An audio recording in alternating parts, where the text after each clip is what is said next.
Hello बच्चों, कैसी चल रही है आप सभी लोगों की तैयारी? बढ़िया चल रही है, चकाचक। चलनी भी चाहिए यार। ठीक है ना? और क्विजों के माध्यम से आप लोगों का रिवीजन कैसा चल रहा है, कमेंट सेक्शन में जरूर बताओ हम लोगों को यार। ठीक है ना? और क्विजों का बेनिफिट क्या है ये आप लोग समझ ही पा रहे होंगे। डेली 5 क्वेश्चंस के माध्यम से आप लोग अपना रिवीजन कर रहे हैं। चलिए, तो क्विज 7 के सॉल्यूशंस हम लोग देखते हैं। क्विज 8 आप लोगों को टेलीग्राम पर डाल दी गई है, नहीं मिली है तो डिस्क्रिप्शन में उसका लिंक दिया हुआ है, फटाफट से जाकर के क्विज 8 को सॉल्व कीजिएगा। ठीक है ना? और क्विज 7 के जो आंसर्स हैं उनको आप लोग मैच कर लीजिएगा। ठीक है ना? आंसर्स कर लिए, सॉल्व कर लिए, फिर भी आप लोग तरीका देखिएगा कि आपने जो क्वेश्चंस अप्रोच किए थे, जो तरीके आप लोगों ने क्वेश्चंस के अंदर अप्लाई किए थे, क्या उनसे बेटर तरीका और भी कोई हो सकता है? हमें एग्जाम के अंदर किस तरह से क्वेश्चंस को अटेम्प्ट करना चाहिए था, उन चीज़ों को एनालिसिस कीजिएगा। और क्लासेज में मजा आ रहा है कि नहीं आ रहा है, कॉन्सेप्ट क्लियर हो पा रहे हैं कि नहीं हो पा रहे हैं, रिवीजन अच्छे से कर पा रहे हो नहीं कर पा रहे हो, हमें कमेंट्स के माध्यम से जरूर बताते रहिएगा। और भाई लाओ, शेयर भी कर दिया करो अपने और भी दोस्तों को, ताकि अपने और भी दोस्तों को बेनिफिट हो सके। ठीक है ना? उन लोगों को भी इसके बारे में जानकारी मिल सके। ठीक है ना? और अपने टेलीग्राम चैनल की लिंक को कॉपी करके अपने फ्रेंड्स के साथ अपने सभी ग्रुप्स के अंदर आप लोग शेयर कर दें, ताकि सभी बच्चे इन रिविजन्स को कंटिन्यू कर सकें। ठीक है ना? ये आपकी अभी आपकी आने वाली संस्कृत डिपार्टमेंट के एग्जाम में तो हेल्पफुल है ही। आगे जो मेन एग्जाम्स आने वाली हैं, जो नई वैकेंसीज आने वाली हैं, फर्स्ट ग्रेड की जो वैकेंसीज आ गई हैं, उनमें भी आपको ये क्विजें बहुत बेनिफिशियल होने वाली हैं दोस्तों। ठीक है ना? तो इनका बेनिफिट जरूर उठाएं और अपने सभी दोस्तों तक जरूर आप इन लोगों को, इन चीज़ों को शेयर करें। ठीक है बच्चों? डेली सुबह आप लोगों को ये क्विज जो है अवेलेबल करवाई जाएगी। ठीक है? अब मैं कोशिश कर रहा हूँ कि इसका टाइम भी आप लोगों को फिक्स कर दिया जाए। डेली सुबह 8 बजे आप लोगों को पिछली क्विज का सॉल्यूशन मिल जाएगा, और नेक्स्ट क्विज जो है वो आपको टेलीग्राम पर डाल दी जाएगी। दिन भर आप उसको सॉल्व कीजिएगा, नेक्स्ट डे फिर 8 बजे आपको अगली क्विज मिलेगी और पुरानी क्विज का सॉल्यूशन मिलेगा। इस तरह का ट्रेंड जो है मैं पूरी तरह से कोशिश कर रहा हूं कि टाइम भी इसके अंदर एक तरह से फिक्स रहे, कि डेली सुबह 8 बजे आप लोगों को ये चीजें मिल जाएं। ठीक है ना? मेरी तरफ से पूरी कोशिश करूंगा, कभी किसी कारण किसी व्यस्तता के कारण थोड़ा बहुत ऊपर नीचे हो सकता है, 8 बजे हो सकता है थोड़ा सा लेट मिले, लेकिन कोशिश करेंगे कि डेली सुबह 8 बजे आप लोगों को मिल जाए। मैक्सिमम टाइम आपको डेली सुबह 8 बजे ये क्विज आपको अवेलेबल हो जाया करेंगी। तो इन क्विजों को जरूर आप लोग सॉल्व कीजिएगा। 5 क्वेश्चंस हैं, ज्यादा समय नहीं लगता है, थोड़े से समय निकाल करके पूरा दिमाग लगा करके सॉल्व करें, और ये देखें कितनी चीजें आप लोगों को याद हैं, कितनी भूल गए, किस तरह से आपको रिवाइज करना चाहिए। फिर उनके सॉल्यूशंस को भी फटाफट से आप लोग देख लें, छोटा सा वीडियो होता है कि नहीं? और उन तरीकों को, उन कॉन्सेप्ट को अपने दिमाग में अच्छे से बैठा लें। चलिएगा, क्विज 7 का जो पहला सवाल आप लोग को दिया था 3D ज्योमेट्री के अंदर से, एक चर समतल जो मूल बिंदु से इकाई दूरी पर है, मूल बिंदु से कितनी दूरी पर है? 1 की दूरी पर है, निर्देशीय अक्षों को ए बी सी पर काटता है, तो उस समतल का समीकरण मैं मान लेता हूं, उस समतल का समीकरण में क्या मान लेता हूं? माना समतल का समीकरण, उस समतल का समीकरण हम लोगों ने मान लिया L X plus M Y plus N Z बराबर में पी होता है, और पी का मान हमें 1 दे रखा है। हमें समतल की मूल बिंदु से दूरी दे रखी है 1, कि समतल मूल बिंदु से इकाई दूरी पर है, समतल मूल बिंदु से इकाई दूरी पर है। इसका मतलब ये हो गया प्यारे बच्चों कि L X plus M Y plus N Z बराबर पी कौन से समतल को दर्शाता है? जिसकी मूल बिंदु से दूरी पी है, और अभिलंब की दिक्कत जाए एल एम एन है। ठीक है ना? तो पी का मान उसने 1 दे ही दिया। अब ये एक्स अक्ष को ए पर काट रहा है, वाई को बी पर काट रहा है, जेड को सी पर काट रहा है, तो ए के निर्देशांक निकालने के लिए क्या करें? ए के निर्देशांक अगर अपन को निकालने एक्स अक्ष पर, तो बाई का मान 0 लगा दो, जेड का मान 0 लगा दो, तो एक्स का मान आ जाएगा 1/L, कॉमा बाई 0 जेड 0। इसी तरह से एक्स का मान और जेड का मान 0 लगाओगे, बाई का मान निकालोगे, तो बी के निर्देशांक आ जाएंगे, क्या आ जाएंगे? 0, 1/M, 0। इसी तरह से सी के निर्देशांक आ जाएंगे 0, 0, 1/N। ये हमारे पास capital A, capital B, capital C के निर्देशांक हमारे पास आ जाएंगे। अब आप लोगों को करना क्या है मेरे भाई? एबीसी के निर्देशांक आ गए, आपको बोला गया है कि इस त्रिभुज एबीसी का केंद्रक एक्स वाई जेड दिया गया है, केंद्रक एक्स वाई जेड दिया गया है, मतलब एक्स इजिकल टू क्या है मेरे भाई?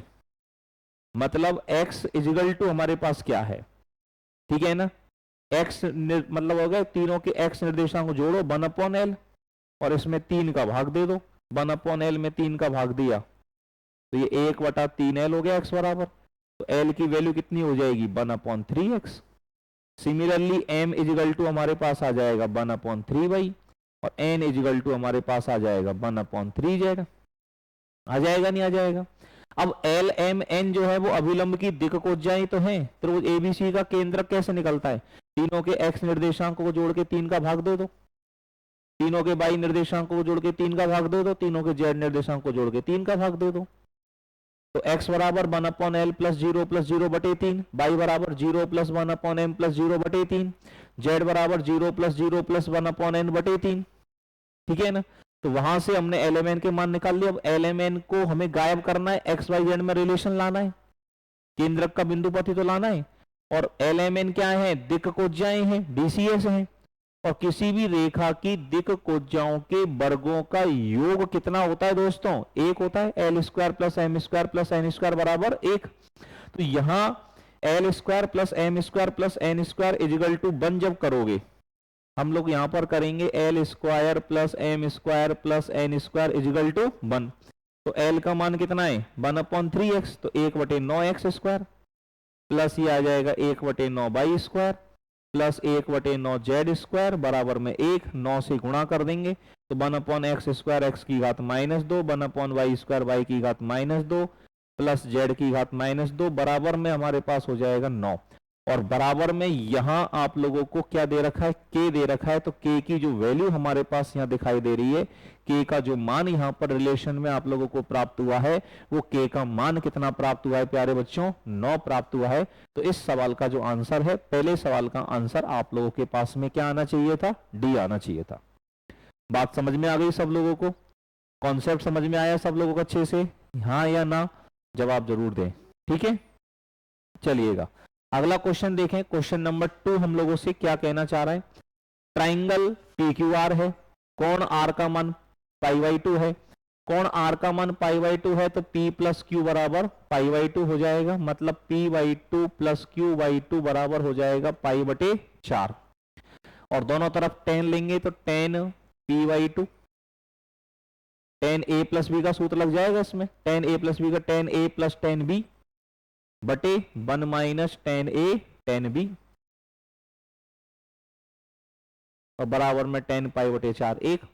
अब tan P/2 और tan Q/2 इस द्विघात समीकरण के मूल हैं, तो मूलों का योग tan P/2 plus tan Q/2 मूलों का योग कितना आएगा -B/A बटे 1 माइनस मूलों का गुणनफल आएगा C/A बराबर में 1 है। तो यहां हमारे पास कहानी हो जाएगी -B/A - C, ए से ऊपर गुणा कर दिया, ए से नीचे गुणा कर दिया बराबर 1, माइनस बी बराबर ए माइनस सी, सी को इधर ले आएंगे, सी इधर और बी इधर, तो ए प्लस बी इजिकल टू हमारे पास कहानी बनेगी सी, ए प्लस बी इजिकल टू हमारे पास कहानी बनेगी सी।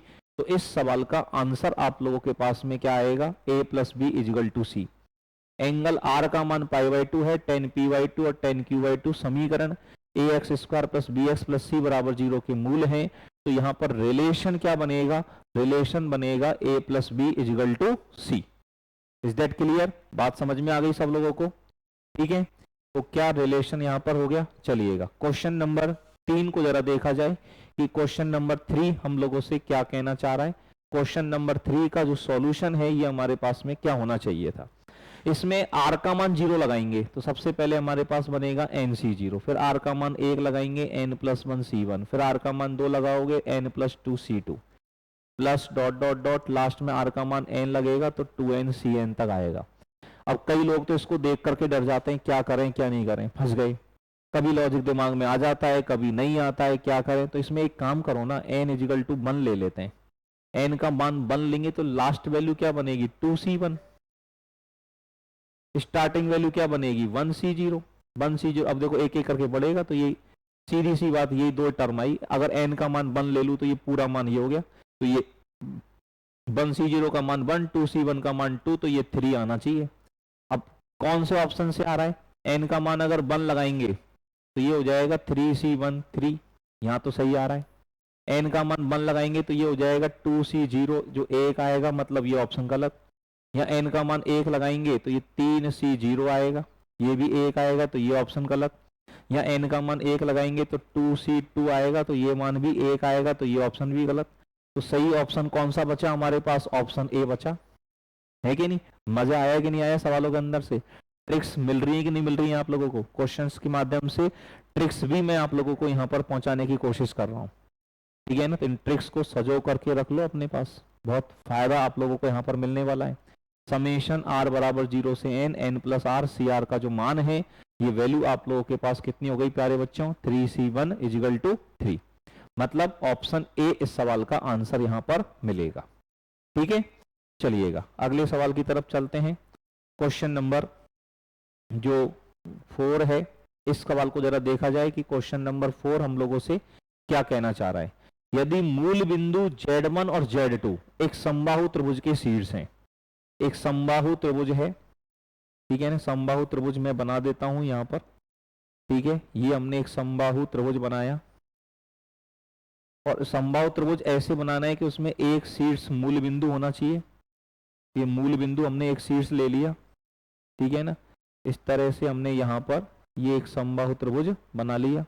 ये बिंदु ए हो गया, ये बिंदु बी हो गया, इसकी भुजा 1 ले लेता हूँ, तो ये पॉइंट हो गया 1,0।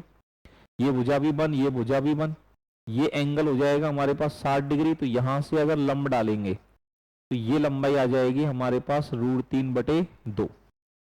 ये लंबाई कितनी आ जाएगी? √3/2 आ जाएगी। समझ रहे हैं मेरी बात को? अब ये लंबाई जब √3/2 आएगी तो ये आधी रह जाएगी 1/2, ये आधी रह जाएगी। तो बी के कोऑर्डिनेट हमारे पास हो जाएंगे 1/2, √3/2, ठीक है ना? ये √3/2 कैसे है? यहाँ पर लंब डाला है, ठीक है? समकोण त्रिभुज बन रहा है, ये पूरी 1 थी तो ये भी 1 हो गई क्योंकि समबाहु त्रिभुज था। और समबाहु त्रिभुज में लंब का जो मान है वो कर्ण इंटू 60 sin 60 डिग्री हो जाता है, कर्ण इंटू sin 60 डिग्री। तो यहां पर Z1 क्या हो गया?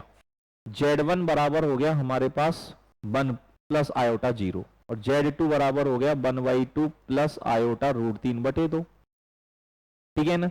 अब Z1 और Z2 जो है वो इस द्विघात समीकरण के मूल हैं। तो Z1 प्लस Z2 बराबर कितना है? -a, और Z1 Z2 बराबर कितना है? b। Z1 Z2 बराबर कितना है? b। समझ रहे? Z1 प्लस Z2 बराबर तो कितना है? Z1 प्लस Z2 बराबर कितना है? -a, और Z1 Z2 बराबर मूलों का गुणनफल b है।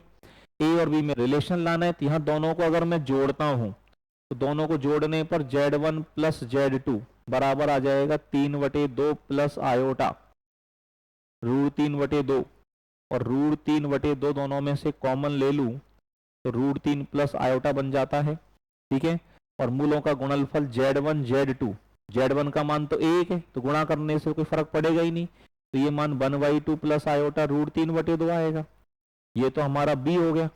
ये हमारा a है, Z1 plus Z2, minus a है, वर्ग करेंगे तो a² बराबर ये हो गया 3/4।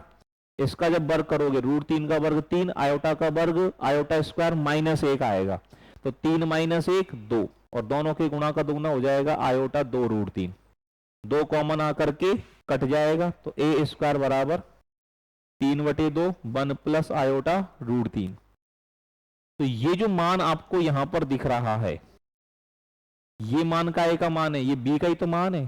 तो ये a² बराबर कितना हो गया? a² बराबर आपके पास कहानी हो गई 3b। a² इजिकल टू आपके पास कहानी क्या हो गई? 3b, और a² बराबर कहानी 3b हो गई, तो अपने पास आंसर इस सवाल का क्या हो जाएगा? a² इजिकल टू 3b इस सवाल का आंसर हमारे पास आ जाएगा कि यदि मूल बिंदु Z1 और Z2 एक समबाहु त्रिभुज के शीर्ष हैं, जहां Z1 और Z2 इस द्विघात समीकरण के मूल हैं, तो a और b में क्या रिलेशन होगा प्यारे बच्चों? a और b में रिलेशन हो जाएगा a² बराबर 3b, a² is equal to 3b, ठीक है ना? तो इस तरह की बहुत सारी ट्रिकें आप लोगों को मैं धीरे धीरे धीरे धीरे धीरे धीरे धीरे धीरे सिखाने वाला हूं, बशर्ते आप सारी चीजों को पूरे मन के साथ सॉल्व करें, डेली सॉल्व करें, और उसके बाद उनका सॉल्यूशन जरूर आप लोग देखें।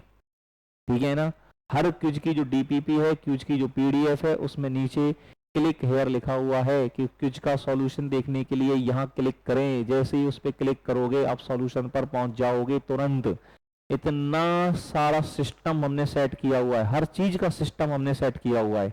बस आप लोग पूरे मन के साथ, पूरे प्यार के साथ हमारे साथ जुड़े रहिए मेरे भाई, ठीक है। चलिएगा अगला क्वेश्चन जरा देखेंगे। नेक्स्ट क्वेश्चन हम लोगों से यहाँ पर क्या कहना चाह रहा है, इस बात को जरा देखें। अंतिम प्रश्न हमारे पास है कि y बराबर एफ एक्स कि बिंदु 3,4 पर अभिलंब x अक्ष की धन दिशा के साथ 3π/4 कोण बनाता है। कोई भी रेखा x अक्ष से जो कोण बनाती है उस कोण के tan का मान उसकी प्रवणता को दर्शाता है। मतलब यहां अभिलंब की प्रवणता आएगी। अभिलंब की प्रवणता अगर मैं बात करूं तो अभिलंब की प्रवणता हो जाएगी मेरे दोस्त tan 3π/4, tan 135 डिग्री। और tan 135 डिग्री का मान कितना हो जाता है -1। और स्पर्श रेखा जो है वो अभिलंब के लंबवत होती है, तो स्पर्श रेखा की प्रवणता कितनी हो जाएगी 1। दो लंबवत रेखाओं में से किसी एक रेखा की प्रवणता पता है और दूसरी रेखा की प्रवणता लिखनी है, तो उसको उल्टा करके वहां को चिकान बदलते हैं। -1 को उल्टो 1 चिकान बदलेंगे +1। दो लंबवत रेखाओं में से एक की प्रवणता 2/3 है तो दूसरी की प्रवणता -3/2। दो में से एक की प्रवणता -3/4 है तो दूसरी की 4/3। स्पर्श रेखा की प्रवणता हो गई। और वक्र के किसी बिंदु पर अवकलन का मान उस बिंदु पर स्पर्श रेखा की प्रवणता को दर्शाता है। वक्र के किसी बिंदु पर अवकलन का मान उस बिंदु पर स्पर्श रेखा की प्रवणता को दर्शाता है। तो ये वक्र है बिंदु 3,4 और इस पर अवकलन का मान f'3, ये इस बिंदु पे अवकलन का मान ही तो है। तो वक्र के किसी बिंदु पर अवकलन का मान उस बिंदु पर स्पर्श रेखा की प्रवणता को दर्शाता है। स्पर्श रेखा की प्रवणता कितनी आई है मेरे दोस्त 1। तो f'3 का मान x बराबर 3 पर अवकलन का मान कितना हो जाएगा प्यारे भैया, ये मान हो जाएगा 1 के बराबर। बोलो मजा आया कि नहीं आया। ठीक है, देख लिए सारे सॉल्यूशन, ठीक है, हो गए सारे डाउट क्लियर, सीखने को मिला कुछ, मजा आया कि नहीं आया, लर्निंग मिल रही है कि नहीं मिल रही है, फटाफट से कमेंट करके बताओ। ठीक है ना। देखो ऐसे ही सारे प्रोग्राम्स के माध्यम से ये हमारे होनहार बच्चे हैं जिन्होंने पिछले बहुत नाम मात्र के बच्चों में से मात्र 70-80 बच्चों के बैच में से ये सिलेक्शन हमने निकाले। आप सिलेक्शन रेशो देख लीजिएगा, ठीक है ना। लोग बागों ने तो हजार के बैचों के अंदर से सिलेक्शन निकाले हैं। हमारे पास मात्र इतने से बच्चे थे, उनके अंदर से, क्योंकि छोटी शहर से हम लोग बिलोंग करते हैं, कोरोना काल में हमने ऑनलाइन शुरू किया था, ठीक है ना। पहले हमारे पास ऑफलाइन बैच चलते थे केवल, तो ऑफलाइन बैच तो गंगापुर सिटी के अंदर कम ही बच्चे पढ़ते हैं, सब रहता है ना, सब बाहर जाकर बड़े शहर में जाके पढ़ेंगे साहब, ठीक है ना। तो इन बच्चों ने ऑनलाइन के अंदर हमारे ऊपर विश्वास किया, 2022 में हमारे साथ जुड़े और आज सभी लोग वरिष्ठ अध्यापक के पद पर कार्यरत हैं, कहीं ना कहीं सिलेक्शन ले चुके हैं इतने टफेस्ट पेपर के अंदर भी, ठीक है ना। और आप भी चाहते हैं कि इस वैकेंसीज के अंदर अपना सिलेक्शन श्योर करें, हमारे पेड कोर्सेज के अंदर अगर आप ज्वाइन करना चाहते हैं तो प्ले स्टोर पर हमारा ऐप है ओम ज्ञान केंद्र, जहां पर आप हमारे फर्स्ट ग्रेड सेकंड ग्रेड के 2 नई बैचेज हैं उनको आप ज्वाइन कर सकते हैं। और हमारी क्लासेज के अंदर सबसे खास बात आप लोगों को क्या मिलेगी कि हमारी सारी क्लासेज जूम पर लाइव चलती हैं, ऑडियो इंटरेक्टिव क्लासेज हैं। घर बैठे आप लोगों को ऐसा लगेगा कि हम ऑफलाइन क्लासरूम से ही एजुकेशन ले रहे हैं, गुरुजी पर्सनली हमें पढ़ा रहे हैं, बाकायदा सारे टेस्ट, डिजिटल बोर्ड की पीडीएफ, सब कुछ क्वालिटी कंटेंट आप लोगों को यहाँ पर अवेलेबल करवाया जाएगा। और सारी क्लासेज हमारे ऑफलाइन क्लासरूम से डायरेक्ट लाइव की जाएंगी और ऑडियो इंटरेक्टिव वे में लाइव की जाएंगी। जब चाहे जब अपना डाउट आप अपना माइक ऑन करके तुरंत एज ए ऑफलाइन हमसे पूछ सकते हैं, ठीक है। चलिएगा, और डेली हमारी क्यूजों को ज्वाइन करने के लिए डेली हमारे टेलीग्राम चैनल को आप ज्वाइन कर लीजिएगा, जहां पर हम लोग हमारे बहुत सारे इंपॉर्टेंट ट्रिक्स, शॉर्ट नोट्स, ठीक है ना, बाकायदा PYQ के सॉल्यूशंस, बहुत सारा कंटेंट फ्री ऑफ कॉस्ट जो है हमारे टेलीग्राम पर और यूट्यूब पर हम लोग अवेलेबल करवाते रहते हैं। तो जिन्होंने यूट्यूब चैनल सब्सक्राइब नहीं कर रखा है वो यूट्यूब चैनल को सब्सक्राइब कर लीजिएगा, और जिन्होंने हमारा टेलीग्राम चैनल जब तक ज्वाइन नहीं किया है वो फटाफट से टेलीग्राम पर जाकर के सर्च कीजिएगा @maths by हेमेंद्र सर, और हमारा टेलीग्राम चैनल ज्वाइन कर लीजिएगा। बहुत कुछ मटेरियल आपको यहाँ पर लगातार सारी अपडेट्स हमारी आपको यहाँ पर टेलीग्राम पर मिलती रहेंगी। Thank you very much. जय श्री कृष्णा, राधे राधे।